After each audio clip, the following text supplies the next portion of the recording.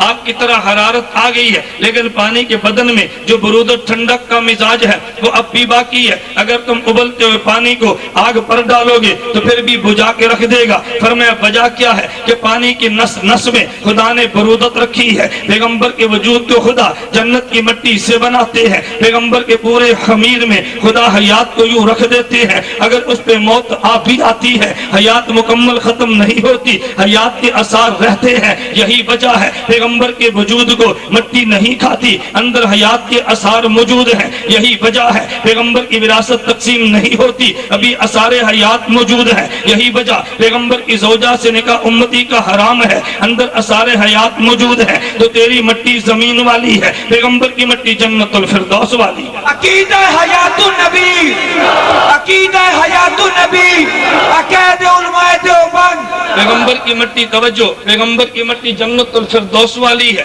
اور تیری مٹی تو زمین والی ہے۔ زمین والی مٹی کے اثار اور ہوتے ہیں، جنت الفردوس والی مٹی کے اثار اور ہوتے ہیں۔ توجہ، میں بات سمجھا رہا تھا، پہلے یہ سمجھ حیات النبی کہتے کسے ہیں، تو یہ عقیدہ سمجھ ہے، پھر اس کے بعد میں دلائل عرض کروں گا۔ پہلے عقیدہ سمجھنا، امتی قبر میں چلا گیا ہے، امتی قبر میں چلا گیا، امتی کی روح کو لٹا دیا گیا۔ میں اعادہ روح پہ دلائل نہیں دے رہا، یہ میرا اس وقت کا موضوع نہیں ہے۔ مجھے ایک بندہ کہنے لگا تم خود کو حنفی کہتے ہو، میں نے کہا جی بھگا کے دوہل کہتا ہوں۔ کہتے ہیں پھر امام ابو حنیفہ کیا اس قبر میں روح کے لٹانے جانے کے قائل تھے؟ میں نے کہا جی ہاں، امام حنیفہ کی قبر کا نام الفقہ الاکبر ہے، اس میں امام حنیفہ فرماتے ہیں اعادت الروح الی الجسد فی قبرہ حق، اس قبر میں روح کو جسم کی طرف لٹا دینا یہ برحق اہل سنت والجماعت کا عقیدہ ہے۔ میں بھی اعادہ روح پہ بات نہیں کر رہا، میں نے تو حیات النبی پہ دلائل دینے ہیں۔ میں بات یہ کر رہا تھا قبر میں بندے کو لایا گیا، پھر روح کو لٹا دیا گیا، اس سے سوال کیے جاتے ہیں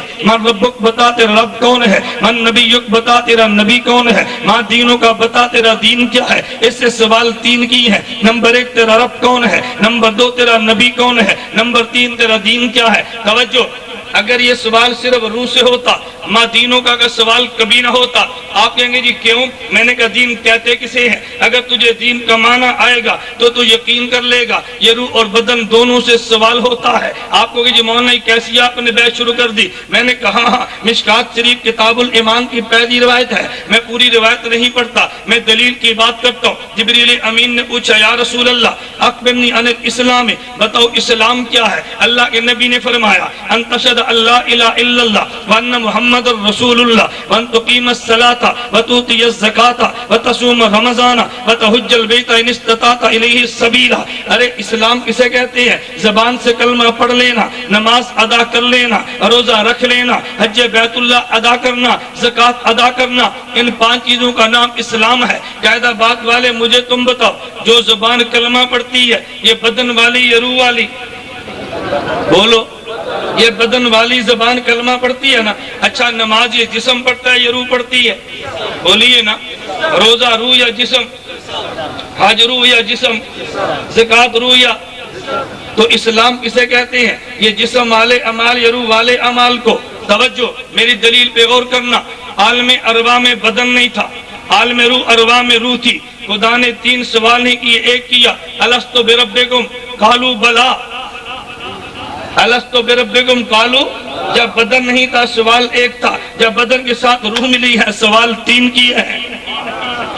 جب عالم ارواح میں صرف روح تھی تو سوال ایک کیا قالو الستو بربکم، میں تمہارا رب ہوں یا نہیں، کہا تو ہمارا رب ہے۔ ربوبیت کے اقرار صرف روح نے کیا ہے، لیکن نماز کا تعلق روح اور بدن سے تھا، روزے کا تعلق روح اور بدن سے تھا۔ تو قبر میں سوال ایک نہیں تین ہوتے ہیں۔ یہ اسلام کا تعلق بدن سے ہے، صرف روح سے نہیں ہے۔ تو پھر مان لینا قبر میں سوال بدن سے بھی ہے، روح سے بھی ہے، بدن سے بھی ہے اور روح سے۔ توجہ، سوال کیے، جواب دینے والا کہتا ہے ربی اللہ وحدہ لا شریک لہ، میں رب کو اللہ وحدہ لا شریک کہتے ہیں، میرے پیغمبر کو محمد الرسول اللہ کہتے ہیں، میرے دین کو اسلام کہتے ہیں۔ جب جواب دے دیا، حدیث مبارک میں ہے فَيُنَادِ مُنَادٍ مِّنَ السَّمَاءِ، فرشتہ اعلان کرتا ہے اَفْرِشُوا مِنَ الْجَنَّةِ، اس کو جنت کا بچھونا دے دو، البسوا مِنَ الْجَنَّةِ، اس کو جنت کا لباس دے دو، وَافْتَحُوا لَهُ بَابًا إِلَى الْجَنَّةِ، اس کو یہاں رہنے دو، جنت وہاں رہنے دو، درمیان کے دروازے کو کھول دو، فَيَأْتِيهِ مِن طِيبِهَا وَرَوْحِهَا، جنت وہاں رہتی ہے، میت یہاں رہتی ہے، جنت کی خوشبو وہاں سے یہاں آتی ہے۔ فرشتہ کہتے ہیں نم کنومت العروس، آج پہلی رات کی دلہن کی طرح سو جا۔ فرشتہ یوں نہیں کہتا سو جا، یوں نہیں کہتا سو جا، کیا کہتے کنومت العروس، دلہن کی طرح سو جا۔ قید آباد والو تمہارا ذوق تازہ ہو تو میں ایک جملہ نقل کرتا ہوں، بھئی فرشتہ یہ بھی تو کہہ سکتا تھا سو جا، یہ سو جا نہیں کہتا، کہتے دلہن کی طرح سو جا۔ یہ دلہن کا لفظ کیوں نقل کیا ہے؟ توجہ، میرے نقطے پہ غور کرنا۔ فرشتہ کہہ سکتا تھا نم سو جا، فرشتہ کہتے ہیں نم کنومت العروس، آج ایسے سو جا جیسے پہلی رات کی دلہن سوتی ہے۔ یہ دلہن کا لفظ کیوں لایا ہے؟ میں تمہارے عقیدے کو جوڑنے کے لیے نقطہ بیان کرتے بعد یوں کہوں گا، ایک خاندان میں عورت رہتی ہے، تیرا جی چاہتا ہے وہ اس عورت کے ساتھ میری ملاقات ہو، تو نہیں کر سکتا، تیرا نکاح جو نہیں ہے، تو دیکھنا چاہے نہیں دیکھ سکتا، تیرا نکاح جو نہیں ہے، بات کرنا چاہے تو نہیں کر سکتا، تیرا نکاح جو نہیں ہے، اگر اس کو دیکھے گا تب بھی تجھے جوتے پڑیں گے، تیرا نکاح جو نہیں ہے، اگر بات کرے گا تجھے جوتے پڑیں گے، تیرا نکاح جو نہیں ہے، اس کو تو خط لکھے گا تجھے جوتے پڑیں گے، تیرا نکاح جو نہیں ہے، ٹیلی فون پہ میسج کرے گا تجھے جوتے پڑیں گے، تیرا نکاح جو نہیں ہے۔ میری دلیل پہ توجہ رکھنا، جس عورت کو تیرا دل چاہتا ہے میری ملاقات ہو جائے، لیکن کلمہ نکاح جو نہیں ہے تو ملتے بھی ڈر لگتا ہے، دیکھتے بھی ڈر لگتا ہے، ہاتھ لگاتے بھی ڈر لگتا ہے۔ اگر وہی عورت تیرے ساتھ ملے اور کلمہ نکاح کے ساتھ ملے، پھر چھونے میں بھی ڈر نہیں ہے، پھر دیکھنے میں بھی ڈر نہیں ہے۔ جس باپ سے جوتوں کا خوف تھا وہ باپ باہر کھڑا ہے، وہ دلہن تیرے ساتھ کمرے میں بیٹھی ہے، کوئی ڈر نہیں ہے۔ وہ کلمہ نکاح کے ساتھ جو آئی ہے، یہ قبر کیروں کا گڑھ ہے، یہ قبر خلوت کا گڑھ ہے، یہ قبر ظلمت کا گڑھ ہے، یہ بھیج دیتی ہے۔ قبر سے ڈر لگتا ہے لیکن اس وقت تک لگتا ہے جب کلمہ ایمان کے ساتھ نہیں گیا۔ دلہن کو لانے کو تیرا دل کرتا تھا لیکن ڈر بھی لگتا تھا، کلمہ نکاح کے ساتھ آئی ہے، اب تجھے کوئی خوف نہیں ہے۔ قبر کا ڈر موجود تھا، کلمہ ایمان کے ساتھ کیا ہے، آج یہاں بھی کوئی خوف نہیں ہے۔ نہیں سمجھا؟ اب یہاں بھی کوئی کلمہ خوف نہیں ہے، کیونکہ کلمہ جو ٹھیک ہے، کلمہ نکاح ٹھیک ہو پھر کوئی ڈر نہیں ہے۔ جب کلمہ نکاح ٹھیک نہ ہو تو ڈر ہے، جب کلمہ ایمان ٹھیک نہ ہو تو قبر کا ڈر ہے، لیکن جب کلمہ ایمان کے ساتھ آیا اب تجھے کیا ڈر ہے؟ فرمایا نم کنومت العروس، آج پہلی رات کی دلہن کی طرح سو جا۔ وہ کلمہ نکاح کے ساتھ آئی ہے، اسے بھی سکون ملتا ہے، تو کلمہ ایمان کے ساتھ آیا ہے، تجھے بھی سکون ملے گا۔ نہیں سمجھا؟ تجھے بھی توجہ، تیرا ذوق تازہ، میں اس پہ نقطہ عرض کرتا ہوں، میں خدا کی ذات میں بحمدللہ بھروسے کر کے کہتا ہوں، اگر میں نم کنومت العروس پہ نقطے بیان کرتا رہوں گا تو تجھے اندازہ ہوگا میں تیری وکالت یوں نہیں کرتا۔ توجہ، میں ایک جملہ کہتا ہوں، قرآن سے پوچھنا قرآن نم کنومت العروس کیوں کہتا ہے؟ قرآن کریم میں وَمِنْ آیَاتِ أَنْ خَلَقَ لَكُم مِّنْ أَنفُسِكُمْ أَزْوَاجًا لِتَسْكُنُوا إِلَيْهَا، اللہ خود فرماتے ہیں میں نے بیوی کو پیدا کیوں کیا ہے۔ توجہ، مرد سے سکون حاصل کرتا ہے، خدا نے قبر کیوں رکھی ہے؟ مرد کو اس میں سکون ملتا ہے۔ میرے پیغمبر کا اعلان ہے، ابو قتادہ فرماتے ہیں جنازہ گزر رہا تھا، میرے پیغمبر نے فرمایا مستراحن اور مستریحن، یہ آرام والا ہے، یہ لوگوں کو آرام ملا۔ حضور کیا مطلب؟ فرمایا اگر یہ ٹھیک عقیدے سے گیا ہے، اس کو آرام ملا ہے، صحیح کلمے کے ساتھ ہے، وہاں خامد کو سکون ملتا ہے، صحیح کلمے کے ساتھ جائے تو مومن کو قبر میں سکون ملتا ہے۔ فرمایا نم کنومت العروس، میرا یہ عنوان نہیں، میں اس پہ نقطے عرض کرتا، میں سمجھا یہ رہے تھا کہ حدیث مبارک میں ہے نم